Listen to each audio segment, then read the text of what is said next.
Hi everybody, it's Miss Dolph. So this is our last block. I'm going to go through. It is a choice board like the other four have been to make it nice and easy for you. I have it set up for an open in our classwork section, distance learning block 5. You click on the assignment, scroll down, there's your choice board. Boom, right? You already know how to do this. So let's just talk about what's going on in here, the meat and potatoes of the assignments that you have to do. So you do still have to pick 5. This is basically a review.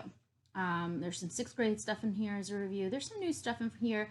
For the most part, this is the evolution review. Think of it like the quiz. So, the first thing that you're going, I'm going to go from left to right, and then I'll go each row down. So for this, and I'm going to go through this all in one video, and I will separate it out as time for you. I feel like one video may be easier. That way you can fast forward or delete or whatever. Or not delete, but rewind. This first link is a video by Mr. Anderson. He's going to explain the law of superposition. Basically, this is the old rock. This is the new rock. If it's in here, it's in the middle. All right. And then there is on this link here, it is just some more information that you can read about. And then what you'll do here is on this sheet, you will answer these questions. And it is 4 pages. So, and you can literally answer just like if it was a notebook piece of paper, just type your answers into the choice board. For the CER task, here is the template. You've seen this before on block 2, I believe. What you're going to do is you're going to come up with a claim. You get to make a claim. It's going to be like, I think of a yes or no question. You give me your evidence from the information, and then you're going to give me some reasoning and some support. And we're just going to do this as a practice. So where you're going to get, where are these questions going to come from? You're going to look at this activity here. So there's some 3 like different things that we've already looked at. You can read through here and look at fossils. There's a part about skeleton, like different forms. There's a thing about skulls, and you're going to make a claim. So you're going to look at all this information and try to come up with a claim. Okay? And then you write it down in that form. Evolution think tasks. Basically, this is 12 separate tasks that you'll answer or do, and you'll write those answers into the slideshow. For the evolution review guide, this is just that, a guide, so you should be able to fill in some of these blanks on the things that we have done thus far in the 4th term. Relative dating sheets. This one is kind of cool. I had to think about what we're doing here. So basically what you're going to look at is this law of superposition. Here's the old fossils, here's the new fossils, and you're going to be given some samples here. There's 2 sets, cards A and card B. So cards A, set A will answer for the first part, and then card set B will answer for the second part, and your job is going to be putting them in order from oldest to youngest based on some information that you know. And so here are some answers that you'll type up into the slideshow, and you do both A and card set B. For adaptation tasks card, this is a little bit lengthier, and this looks pretty.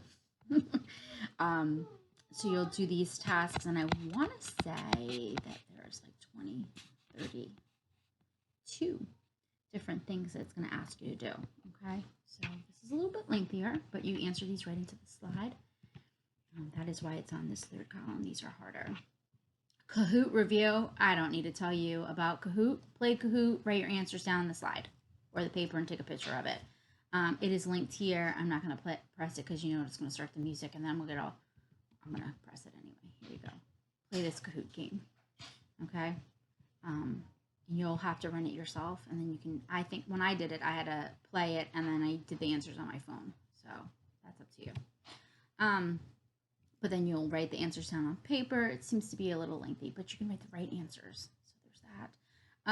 So even if you get it wrong, you can write the right answers. Darwin's versus Lamarck theory. So you watch this video. I'm not going to click on it.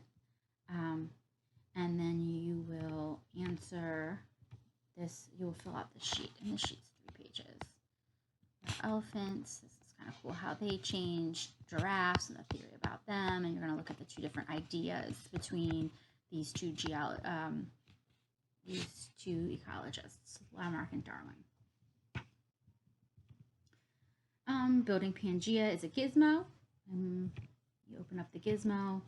There's the worksheet that goes along with it is the second link. Launch your gizmo. You can play around with it, see if you can answer the questions at the bottom. This sheet here that goes along with it, you've all seen it before. It's a nice little guide to help your thinking and get you into the gear of what I want you to see. So what you would produce on the slide here is show me the last 2 questions of each activity. Or not show me, but at least jot them down onto the slide. This is a 6th grade review, so you should be pretty comfortable with Pangea. Charles Darwin and Natural Selection. This is an article that you will read and then answer those 5 questions at the bottom. Theory of Evolution by Natural Selection. This is going to be a little bit harder, so you're going to use this information right here. And you are right here, and you are going to draw a double line graph. So the first thing that you're going to do is you're going to look at population size for an animal, and then the primary food source. So, and then I'll tell you right here. So like at time 0 on your graph, there will be 10 animals, and this population doubles every 5 years. And then here it says at time 0 on your graph, there will be 10 units of food in the animal's habitat, and the supply will increase 10 units every 5 years. So you're going to make a line graph to show that, and then when you're done with that line graph, you're going to answer some questions. It'll be a double line graph. This should be pretty easy for my friends that like line graphs, creating line graphs. I like line graphs. They're easy. Evolution and drug resistance for ticks. This is kind of interesting. So when we use pesticides, how does that affect a tick, and have they evolved to be resistant to that pesticide? So this is a study that they have done, and you're going to go through this activity, read and follow the directions, and then there are 7 questions to answer after you've done the activity that's in here. This is actually really cool. So that is the choice board. I think that this one is a little bit easier than the others in the past. If you have any questions, reach out to me. You can email me, message me on Google Classroom, and I hope that you have a easy time with this block. And I am so sad that I'm not going to see your faces in the conventional way. So do your best, show me that you've done what you need to do, and have a great day.